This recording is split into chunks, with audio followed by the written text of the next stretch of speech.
Hello everyone, welcome to Learn with Yasmin. আজি ভিডিওত আমি আলোচনা কৰিম ক্লাস 12 বায়োলজিৰ Chapter 11 জৈৱ প্ৰযুক্তিবিদ্যা আৰু ইয়াৰ প্ৰয়োগ। সো আমি DNA ক্লোনিঙৰ বৈশিষ্ট্যসমূহ পঢ়ি আছিলোঁ। দুটা বৈশিষ্ট্য অলৰেডি ডিসকাস কৰা হৈছে। আজি হ'ব থাৰ্ড বৈশিষ্ট্য ক্লোনিঙৰ স্থান। এতিয়া ক্লোনিঙৰ স্থান চোৱাৰ আগতে আমি আকৌ সেই সেম এক্সাম্পল ইউজ কৰিম PVR 322 ই কলাই ভেক্টৰ, যেটো আমি আগৰ পৰা ইউজ কৰি আহিছোঁ। এতিয়া আমি প্ৰথমতে ইয়াতে এটা বস্তু চাই লওঁ, এই PVR 322 ইয়াৰ মানে কি, ইয়াৰ ফুল ফৰ্ম কি হয়। P মানে হৈছে প্লাজমিড, যেহেতু এইটো এটা কি হয় প্লাজমিড হয়, ই কলাইৰ প্লাজমিড DNA হয়। সো এইটো P প্লাজমিড, B হৈছে বলিভাৰ,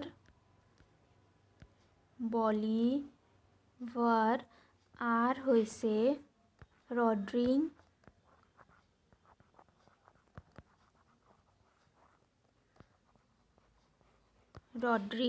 এতিয়া এই বলিভাৰ ৰড্ৰিং এজন সাইন্টিষ্টৰ নাম, যিজন সাইন্টিষ্টে এই প্লাজমিড ভেক্টৰটোক আৱিষ্কাৰ কৰিছিল। সেইকাৰণে ইয়াৰ নাম প্লাজমিড বলিভাৰ ৰড্ৰিং 322 নামেৰে জনা যায়। এতিয়া চোৱা PVR 322 যেটো আছে, PVR 322 বিভিন্ন ধৰণৰ স্থানসমূহ চোৱা। এইটো হৈছে কি অৰিজিন অফ ৰেপ্লিকেশ্যন, এইটো তোমাৰ অনুকৃতায়নৰ স্থান। MPR এম্ফিচিলিন টেট্ৰাচাইক্লিন, ইয়াতে আছে এম্ফিচিলিন, এইখিনি স্থানত আছে কি টেট্ৰাচাইক্লিন। এম্ফিচিলিন আৰু টেট্ৰাচাইক্লিন কি হয়, নিৰ্বাচনক্ষম চিহ্ন।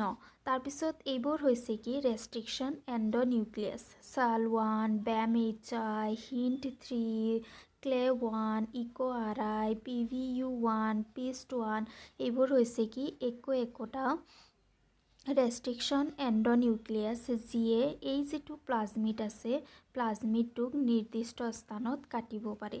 তাৰমানে এইবোৰ হৈছে কি ক্লোনিঙৰ স্থান। BAM-HI যদি কাটে তেতিয়াহ'লে প্লাজমিডটোক এইটো স্থানত কাটিব, HINT3 কাটিলে ইয়াতে কাটিব, তাৰপিছত CLE1 কাটিলে ইয়াতে কাটিব, EcoRI ইয়াতে কাটিব, PVU1 ইয়াতে কাটিব, PIST1 ইয়াতে কাটিব। সো এইবোৰ হৈছে কি একোটা ক্লোনিং স্থান, ক্লোনিং সাইট একোটা।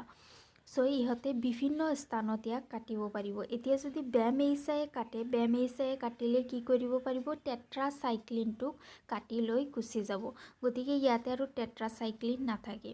সেইকাৰণে এইটো যেটো ভেক্টৰ আছে প্লাজমিড ভেক্টৰ, ইয়াক যদি আমি এণ্টিবায়'টিকত গজিবলৈ দিওঁ তেতিয়াহ'লে ই টেট্ৰাচাইক্লিন মাধ্যমত ই গজিবলৈ নোৱাৰে, কাৰণ ইয়াৰ টেট্ৰাচাইক্লিন যেটো আছে টেট্ৰাচাইক্লিন প্ৰতিৰোধকাৰী ক্ষমতা গুচি গৈছে যেতিয়া BAM-HI ইয়াক কাটি দিয়ে। কিন্তু ইয়াতে এম্ফিচিলিনটো নিৰ্বাচনক্ষম চিহ্ন বা এণ্টিবায়'টিক প্ৰতিৰোধ ক্ষমতা এম্ফিচিলিন আছে, গতিকে এম্ফিচিলিন থকা মাধ্যমত গজিবলৈ দিলে সুন্দৰকে গজিব পাৰিব।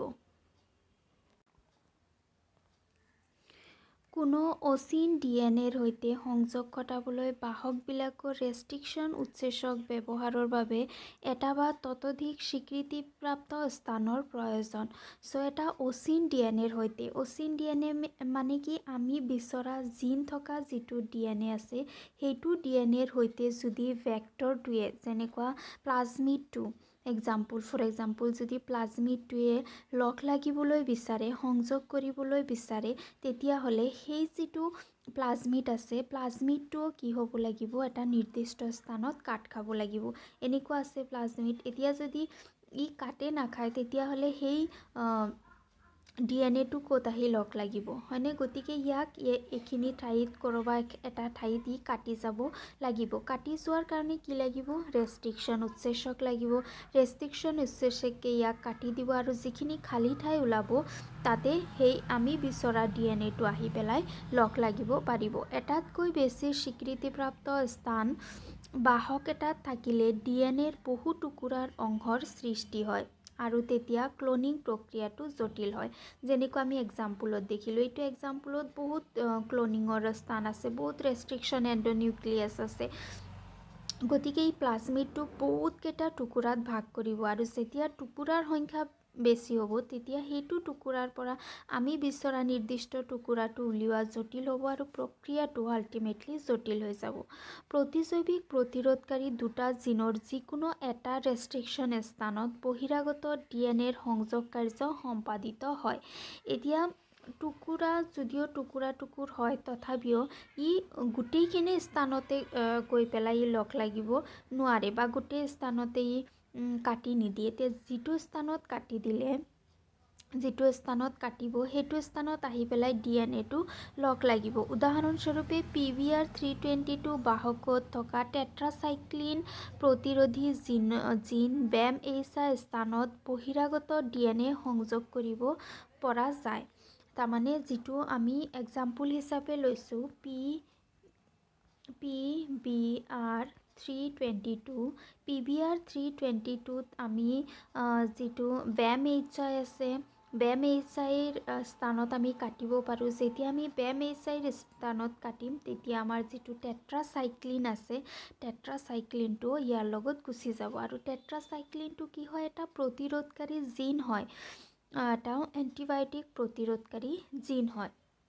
চ' বহিৰাগত ডিএনএ স্থাপন কৰাৰ ফলত ৰিকম্বিনেণ্ট প্লাজমিডে টেট্ৰাচাইক্লিন প্ৰতিৰোধ ক্ষমতা হেৰায়, কিন্তু তথাপিও এম্ফিচিলিনযুক্ত মাধ্যমত ৰূপান্তৰবোৰৰ প্লেটিঙৰ জৰিয়তে ইহঁতক নন ৰিকম্বিনেণ্টবোৰৰ পৰা নিৰ্বাচিত কৰি উলিয়াব পাৰি।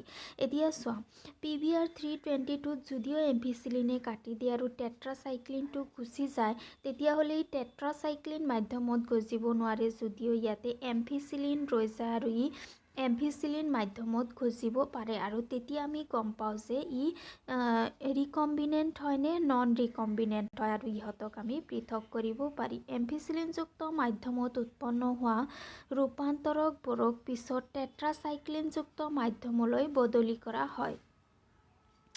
চ' এম্ফিচিলিনত যিবোৰ সৃষ্টি হয় সেইবোৰক পিছত আকৌ টেট্ৰাচাইক্লিনযুক্ত মাধ্যমত ৰূপান্তৰ কৰা হয়। এম্ফিচিলিনত থকা মাধ্যমত বৃদ্ধি হ'ব, কিন্তু টেট্ৰাচাইক্লিন মাধ্যমত বৃদ্ধি নহয়। এতিয়া এম্ফিচিলিন মাধ্যমত যেতিয়ালৈকে আছিল তেতিয়ালৈকে ইয়াৰ বৃদ্ধি হৈ থাকিব। যেতিয়াই আমি ইয়াক টেট্ৰাচাইক্লিন মাধ্যমলৈ লৈ আহিম তেতিয়া ইয়াৰ বৃদ্ধি বন্ধ হৈ যাব, ইয়াৰ আৰু বৃদ্ধি নহয়। কিন্তু ৰিকম্বিনেণ্টবিলাকৰ দুয়োটা প্ৰতিজৈৱিকত থকা মাধ্যমত বৃদ্ধি হয়। নন ৰিকম্বিনেণ্ট যিবোৰ আছে, নন ৰিকম্বিনেণ্ট মানে কি, য'ত RDNA কানেক্ট নহয়, সেইবোৰ হৈছে কি নন ৰিকম্বিনেণ্ট। আৰু নন ৰিকম্বিনেণ্টবোৰ দুয়োটা প্ৰতিজৈৱিক থকা মাধ্যমতে বৃদ্ধি হ'ব পাৰে। টেট্ৰাচাইক্লিনে থাকক বা এম্ফিচিলিনে থাকক, দুয়োটা মাধ্যমতে নন ৰিকম্বিনেণ্টবোৰ বৃদ্ধি হ'ব পাৰে। এই ক্ষেত্ৰত এটা প্ৰতিজৈৱিক প্ৰতিৰোধী জিন ৰূপান্তক নিৰ্বাচনত সহায় কৰে, আৰু আনটোৱে প্ৰতিজৈৱিক প্ৰতিৰোধী জিন বহিৰাগত ডিএনএৰ স্থাপনৰ কাৰণে নিষ্ক্ৰিয় হৈ পৰে আৰু ৰিকম্বিনেণ্টবোৰৰ নিৰ্বাচনত সহায় কৰে। চ' এই প্ৰক্ৰিয়াত আমাৰ যে দুটা জিন আছে, প্ৰতিৰোধী জিন আছে, টেট্ৰাচাইক্লিন আৰু এম্ফিচিলিন, ইয়াৰ এটা কি হৈ যাব, ইয়াৰ এটা ডিছমিছ হৈ যায়, কিন্তু ই আকৌ কি কৰিব পাৰে, ই নিষ্ক্ৰিয় হৈ পৰে। যদিও নিষ্ক্ৰিয় হৈ পৰে, ই কি কৰে, RDNAক এটা স্থান দিয়ে সংযোগ হ'বলৈ, নিষ্ক্ৰিয় হৈ পেলাই। আৰু এম্ফিচিলিনে প্ৰতিজৈৱিক প্ৰতিৰোধী, ইয়াৰ যিটো ধৰ্ম, ইয়াৰ যিটো বৈশিষ্ট্য, সেইটো পালন কৰে। ইহঁতে প্ৰতিজৈৱিক প্ৰতিৰোধী জিনসমূহ হিচাপে কাম কৰে আৰু প্ৰতিজৈৱিকক প্ৰতিৰোধ কৰি পেলাই বৃদ্ধি হয়। প্ৰতিজৈৱিকবিলাকৰ নিষ্ক্ৰিয়কৰণৰ জৰিয়তে ৰিকম্বিনেণ্টবোৰৰ নিৰ্বাচন এটা আফজা কাম, আৰু ইয়াৰ বাবে বিভিন্ন প্ৰতিজৈৱিকত দুখন প্লেটত একেলগে প্লেটিং কৰিব লাগে। সেই গতিকে বিকল্প নিৰ্বাচনক্ষম বা মাৰ্কাৰ উদ্ভাৱন কৰা হৈছে, যিবোৰে ৰঞ্জিত দ্ৰব্যৰ উপস্থিতিত ৰং উৎপন্ন কৰাৰ সামৰ্থ্যৰ ওপৰত ভিত্তি কৰি ৰিকম্বিনেণ্ট আৰু নন ৰিকম্বিনেণ্টবোৰক ছেপাৰেট কৰে। এতিয়া যিবোৰ ৰিকম্বিনেণ্ট আৰু নন ৰিকম্বিনেণ্ট আছে সিহঁতৰ যিহেতু কাম বেলেগ বেলেগ। নন ৰিকম্বিনেণ্টৰ আমাৰ একো প্ৰয়োজনে নাই, কিন্তু ৰিকম্বিনেণ্টৰ প্ৰয়োজন আছে জিনীয় অভিযন্ত্ৰণত। গতিকে ইহঁতক পৃথক কৰাব লাগে আৰু পৃথককৰণৰ কাৰণে আমাক সহায় কৰে নিৰ্বাচনক্ষম চিহ্নই।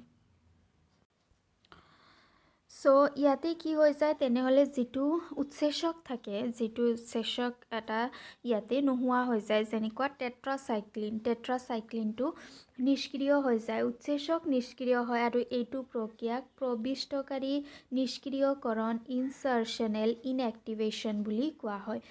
ইনচাৰ্চনেল ইনএক্টিভেশ্যন মানে হৈছে কি, ছাপ'জ এইটো হৈছে কি আমাৰ PBR322। এতিয়া PBR322ৰ বিভিন্ন স্থানত ক্লনিং স্থান আছে। ছাপ'জ ইয়াতে আছে কি আমাৰ ৰেষ্ট্ৰিকশ্যন এণ্ডনিউক্লিয়াছ BAM-HI আৰু ইয়াতে আছে আমাৰ নিৰ্বাচনক্ষম চিহ্ন টেট্ৰাচাইক্লিন, ইয়াতে আছে এম্ফিচিলিন। এতিয়া কি হৈ যায় যে যেতিয়া BAM-HIয়ে আমাৰ এইটো প্লাজমিডটোক কাটি দিয়ে, BAM-HIয়ে যেতিয়াই কাটিব তেতিয়াই এইখিনি স্থানত কাটিব। এইখিনি স্থানত কটাৰ লগে লগে এই যিটো টেট্ৰাচাইক্লিন আছিল এইটো কাটি গুচি যায় আৰু ইয়াতে কি আহে, ইয়াতে আহে এটা ফৰেন DNA, এটা বাহিৰাগত DNA আহি পেলাই ইয়াতে লগ লাগে। চ' যেতিয়া ইয়াতে বাহিৰাগত DNA আহি পেলাই লগ লাগে, তাৰমানে আমাৰ টেট্ৰাচাইক্লিন যিটো ইয়াতে আছিলে সেইটো নিষ্ক্ৰিয় হৈ যায়। গতিকে ইয়াতে যে আমাৰ দুটা জিন আছে, এটা হৈছে কি এম্ফিচিলিন আৰু এটা হৈছে টেট্ৰাচাইক্লিন। ইহঁত হৈছে কি প্ৰতিজৈৱিক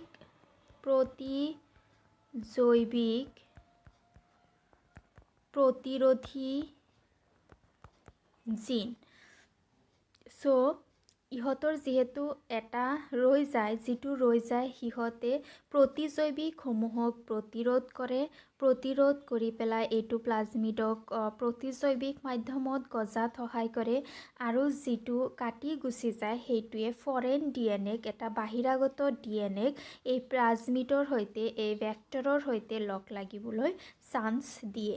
চ' এইকাৰণে ইয়াক প্ৰবিষ্টকাৰী নিষ্ক্ৰিয়কৰণ বুলি কোৱা হয়। বেক্টেৰিয়াৰ প্লাজমিডৰ যদি কোনো ধৰণৰ গজা নাথাকে তেতিয়া ৰঞ্জিত কাৰ্যদ্ৰব্যৰ উপস্থিতিয়ে নীলা ৰঙৰ উপনিৱেশ বা কলনীৰ সৃষ্টি কৰে। গজা বা ঘঁহাৰ উপস্থিতিয়ে এই গ্লাইক'চাইডৰ প্ৰবিষ্টকাৰী নিষ্ক্ৰিয়ণ কৰে আৰু তেতিয়া বেক্টেৰিয়াৰ কলনীবোৰ কোনো ৰঙৰ সৃষ্টি নকৰে। ইয়াকে ৰিকম্বিনেণ্ট কলনী হিচাপে চিহ্নিত কৰা হয়। তাৰমানে বেক্টেৰিয়াৰ প্লাজমিডৰ যদি কোনো ধৰণৰ ইনচাৰ্চন নাথাকে, যদি প্লাজমিডত কোনো ইনচাৰ্ট নহয়, কোনো বস্তু যেনেকুৱা ফৰেন DNA যদি সুমুৱাই দিয়া নহয়, তেতিয়া ৰঞ্জিত কাৰ্যদ্ৰব্যৰ উপস্থিতিয়ে কলনীৰ সৃষ্টি কৰে। তাৰমানে নীলা ৰঙৰ এটা কলনী, এটা গ্ৰুপৰ সৃষ্টি কৰে।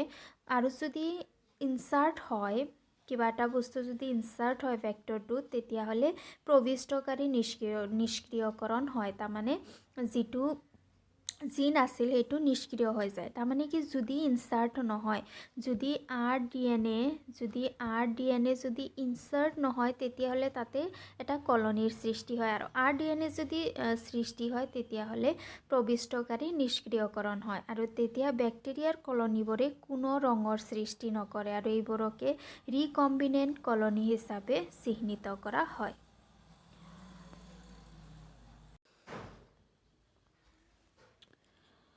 উদ্ভিদ আৰু প্ৰাণীৰ জিন ক্লোনিঙৰ বাবে বাহক vectors for cloning gene in plants and animals. Bacteria আৰু ভাইৰাছৰ পৰা উদ্ভিদ আৰু প্ৰাণীৰ দেহলৈ জিন বদলীকৰণ পদ্ধতি আৰু বেক্টেৰিয়া আৰু ভাইৰাছে বিচৰা ধৰণে উদ্ভিদ আৰু প্ৰাণীয়ে কাম কৰা পদ্ধতিৰ বিষয়ে আমি এতিয়া শিকিম। তাৰমানে কি হৈছে, যিবোৰ আমাৰ বেক্টেৰিয়া ভাইৰাছ আছে, যিবোৰ মাইক্ৰ' অৰ্গেনিজিম আছে, সিহঁতৰ দেহৰ পৰা আমি কিছুমান জিন বদলি কৰি পেলাই উদ্ভিদ প্ৰাণীৰ দেহলৈকে ইহঁতক ট্ৰান্সফাৰ কৰিব পাৰোঁ। তেতিয়া উদ্ভিদ আৰু প্ৰাণীয়ে তেনেকুৱা ধৰণৰ কামে কৰিব পাৰিব যেনেকুৱা ধৰণৰ কাম ব্যাকটেৰিয়া আৰু ভাইৰাছে কৰে। উদাহৰণস্বৰূপে 11 বেক্টেৰিয়াম টিউমিফেচিয়াম নামৰ দ্বিবীজপত্ৰী উদ্ভিদৰ ৰোগ সৃষ্টিকাৰী বীজাণুৱে টিডিএনএ নামৰ এবিধ ডিএনএ সৃষ্টি কৰে। চ' 11 বেক্টেৰিয়াম টিউবাৰফেচিয়াম এবিধ উদ্ভিদৰ ৰোগ সৃষ্টিকাৰী বীজাণু। এইটো হৈছে এটা বীজাণুৰ নাম যিয়ে উদ্ভিদত ৰোগ সৃষ্টি কৰে আৰু ইহঁতে টেমুনাৰ সৃষ্টি কৰি টিডিএনএ নামৰ এবিধ ডিএনএ সৃষ্টি কৰে, যিটোৱে স্বাভাৱিক উদ্ভিদৰ কোষত টেমুনাৰ ৰূপান্তৰ কৰিব পাৰে আৰু টেমুনাবোৰে ৰোগ সৃষ্টিকাৰী বীজাণুটোৱে বিচৰা মতে ৰাসায়নিক দ্ৰব্য নিঃসৰণ কৰিবলৈ দিব পাৰে। তাৰমানে ইহঁতে কি কৰে, উদ্ভিদৰ দেহত কিছুমান টেমুনাৰ সৃষ্টি কৰে। যেনেকুৱা মানুহৰ দেহত যে টিউমাৰ হয়, টিউমাৰ কি হয়, একোটা টেমুনা হয়। তেনেকুৱা ধৰণৰ উদ্ভিদৰ দেহত টেমুনাৰ সৃষ্টি হয় আৰু এই বীজাণুটোৱে বিচৰা মতে উদ্ভিদটোৱে কিছুমান ৰাসায়নিক দ্ৰব্য তেতিয়া নিঃসৰণ কৰে। সেইদৰে প্ৰাণীৰ ক্ষেত্ৰত ৰেট্ৰভাইৰাছে প্ৰাণীৰ স্বাভাৱিক কোষবোৰক কেঞ্চাৰ কোষলৈ ৰূপান্তৰিত কৰিব পাৰে। ৰোগ সৃষ্টিকাৰী বীজাণুবিলাকে সিহঁতৰ সংকোষকেন্দ্ৰীয় পোষকবিলাকৰ জিন স্থানান্তৰ কৌশলবিলাকৰ সমানে মানৱ দেহলৈ দৰকাৰী জিনবিলাকৰ সংস্থাপনৰ বাবে দৰকাৰ হোৱা বাহক আহিলাবোৰৰ এক সাম্যক জ্ঞান দিয়াত সহায়ক হয়। এতিয়া মানুহৰ ক্ষেত্ৰতো যেতিয়া ৰেট্ৰভাইৰাছ মানুহৰ দেহত সোমাই পেলাই মানুহৰ কেঞ্চাৰ ৰোগৰ সৃষ্টি কৰে। তাৰমানে মানুহৰ যিটো সাধাৰণ কোষ বিভাজন হ'ব লাগে, সেইটো কোষ বিভাজন কি হৈ যায়, সেই কোষ বিভাজনত বাধা পেলাব পাৰে ৰেট্ৰভাইৰাছে। তাৰমানে কোৱাৰ মানে হৈছে কি যে বেক্টেৰিয়া ভাইৰাছসমূহে যেতিয়া উদ্ভিদ আৰু প্ৰাণীৰ দেহত সোমায়, তেতিয়া ইহঁতে উদ্ভিদ আৰু প্ৰাণীৰ দেহত তেনেকুৱা ধৰণৰ কাম কৰাবলৈ সক্ষম হয়, যেনেকুৱা ধৰণৰ কাম বেক্টেৰিয়া আৰু ভাইৰাছে বিচাৰে। যেনেকুৱা আমি উদ্ভিদৰ ক্ষেত্ৰত দেখা পালোঁ, টেমুনাৰ সৃষ্টি কৰে, টেমুনাসমূহে ৰাসায়নিক দ্ৰব্য নিঃসৰণ কৰিবলৈ বাধ্য হয়। প্ৰাণীৰ ক্ষেত্ৰত ৰেট্ৰভাইৰাছে যিটো কোষ বিভাজনৰ যিটো টাইপছ হয় মানুহৰ দেহত, সেইটো চেঞ্জ কৰি পেলাই ৰোগৰ সৃষ্টি কৰিব পাৰে। গতিকে এই যিবোৰ বেক্টেৰিয়া ভাইৰাছ আছে, ইহঁতে দেহত সোমালে ইহঁতৰ বিচৰা দৰে কাম কৰাব পাৰে। চ' এগ'বেক্টেৰিয়াম টিউমিফেচিয়াম নামৰ বেক্টেৰিয়াৰ নমুনা সৃষ্টিকাৰী প্লাজমিড বৰ্তমানে এটা ক্লোনিং ভেক্টৰলৈ ৰূপান্তৰ কৰা হৈছে, যিটো উদ্ভিদৰ ৰোগ সৃষ্টিকাৰী নহয়, কিন্তু বহু উদ্ভিদলৈ দৰকাৰী জিন স্থানান্তৰণৰ বাবে ব্যৱহাৰ কৰা হয়। চ' 11 বেক্টেৰিয়াম টিউমিফেচিয়াম যিয়ে টেমুনা সৃষ্টি কৰিছিল, সেই টেমুনা সৃষ্টিকাৰী টোক এতিয়া প্লাজমিড হিচাপে ব্যৱহাৰ কৰা হয়, ভেক্টৰ হিচাপে ব্যৱহাৰ কৰা হয়। ব্যৱহাৰ কৰি পেলাই উদ্ভিদ আৰু প্ৰাণীত RDNA সমূহক স্থানান্তৰকৰণত ব্যৱহাৰ কৰা হয়। সেইদৰে ৰেট্ৰভাইৰাছকো নিৰস্ত্ৰ কৰি প্ৰাণীৰ কোষত দৰকাৰী জিন সংস্থাপনৰ বাবে ব্যৱহাৰ কৰা হয়।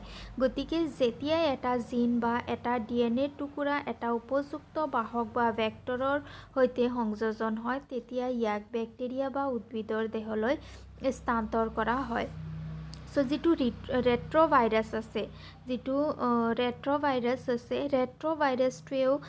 ৰেট্ৰভাইৰাছটোকতো আমি ভাল কামৰ কাৰণে ব্যৱহাৰ কৰিব পাৰোঁ, জিন সংস্থাপনৰ কাৰণে ব্যৱহাৰ কৰিব পাৰোঁ। আৰু এনেদৰে কি কৰা হয়, যিটো RDNA থাকে, যিটো DNA টুকুৰা থাকে, আমি বিচৰা জিন থকা DNA টুকুৰা থাকে, সেই DNA টুকুৰাসমূহক বাহক বা ভেক্টৰৰ সহায়ত যিটো আমাৰ টাৰ্গেট অৰ্গেনিজিম থাকে, যিটো আমাৰ পোষক থাকে, পোষকৰ দেহলৈকে আমি স্থানান্তৰ কৰিব পাৰোঁ আৰু তাতে গৈ পেলাই ইহঁতে বংশবৃদ্ধি কৰে আৰু পিছৰ জেনেৰেশ্যনলৈকে স্থানান্তৰিত হয়। আজি ভিডিঅ'ত ইমানখিনিয়ে। ভিডিঅ' ভাল লাগিলে লাইক কৰিবা, ফ্ৰেণ্ডছৰ সৈতে শ্বেয়াৰ কৰিবা আৰু চেনেল ছাবস্ক্ৰাইব কৰিবা। Thank U.